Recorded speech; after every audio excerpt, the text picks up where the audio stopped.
Минатогодишната одлука, манифестацијата Денови на Кочанскиот ориз да трае 2 недели и сите содржини да се концентрираат во тој период се покажала како добра, па таа ќе се примени и годинава.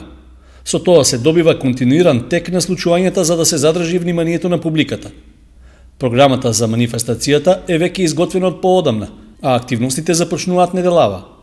На пресконференцијата што како вовед во случувањата се одржа во локалната самоуправа, беше речено дека се задржува досегашната концепција, односно ќе нема поголеми измени во содржините во однос на досегашните манифестации. И оваа година, како и досега, општината заедно со другите сегменти кои учествуваат во подготовката на оваа манифестација, сме во завршна фаза комплетно и утре, 18 септември, почнуваме со активностите на оваа 24-та манифестација. Главните активности се сведени во последните неколку дена. Во четвртокот на 1 октомври имаме избор на жетварска убавица и доваѓање на сите гости. Очекуваме гости од земјата и повеќе гости од странство, од збратимените градови.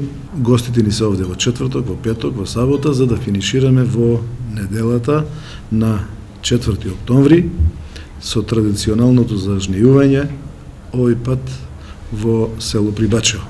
Димитровски рече дека практиката секоја година завршните активности од манифестацијата да се случуваат во различно населено место е со намера да се мотивираат граѓаните од местните заедници да дадат свој придонес, а општината од своја страна го редува просторот каде што се одвива настанот. Дел од програмата имала изменет редослед во однос на минатогодишната, за што беше укажано и на пресконференцијата.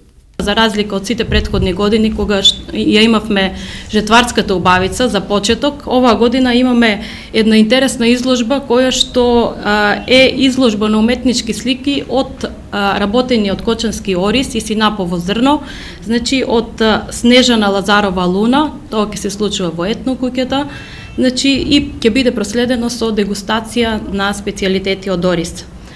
Веднаш истиот ден, вечерто, имаме настап на културно-уметничкото друштво Мирче Ацев од Скопје во соработка со Домот на културата.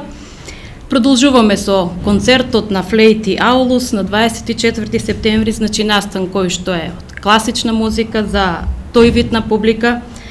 Понатаму имаме изложба на слики од ликовна колонија, ете и ова еден настан кој што го планиравме да биде во рамки на манифестацијата Денови на Кочанскиот ориз. Правиме едноставно пресек на сите досега одржани ликовни колонии, 4 поред, и ги повикуваме сите учесници и ќе направиме една голема изложба за која што подготвивме и каталог.